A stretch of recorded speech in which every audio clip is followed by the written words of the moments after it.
Hello दोस्तों, नमस्कार। मैं सुनील प्रभा यूट्यूब से अभी कुछ दिन पहले ही जुड़ी हूँ, कुछ महीने पहले।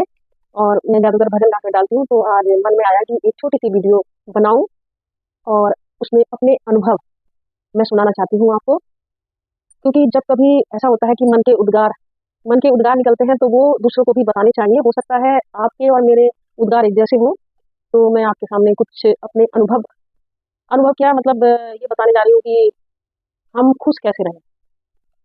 तो दोस्तों, खुश रहने का तो मैंने जो अभी तक मेरी ज़िंदगी का सफ़र, ये मुझे 62वाँ साल चल रहा है, जो मेरी ज़िंदगी का सफ़र रहा है, बस यही है कि सबकी सुनो और निकालो।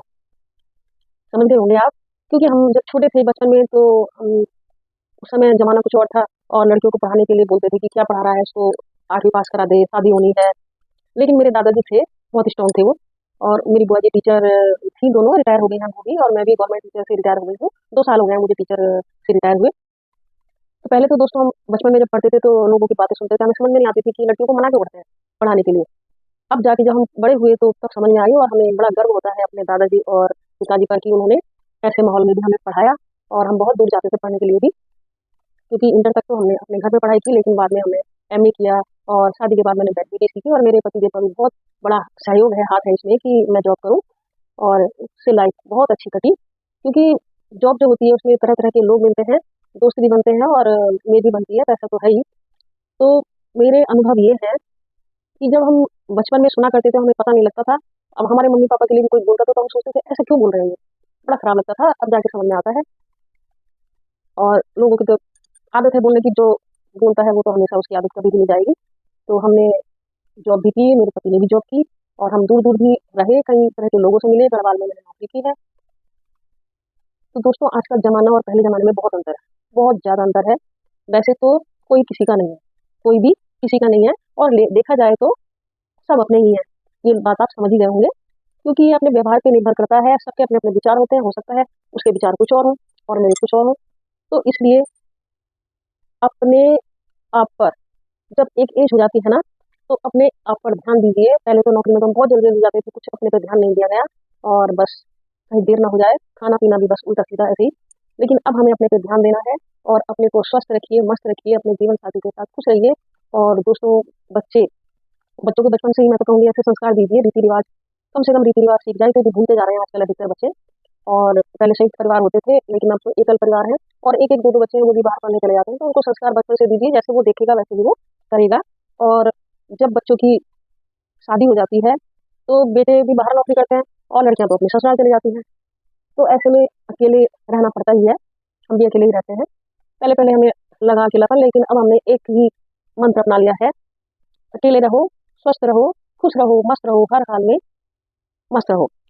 कुछ भी परेशानी हो, तो बच्चे तो आपके साथ हैं ही, चाहे वो दूर हैं या पास हैं।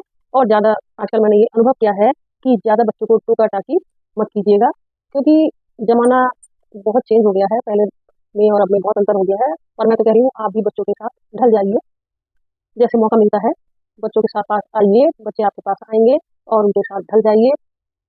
इसी में आपको खुशी मिलेगी और बच्चों को भी खुशी मिलेगी। हाँ, रही बात अकेलेपन की, तो अकेलापन दूर करिएगा। कैसे करिएगा? अपना नियम बना लीजिएगा, वॉक करिएगा, और टाइम पे खाना-पीना, चेकअप वगैरह। और दोस्त दोस्त बहुत ज़रूरी हैं।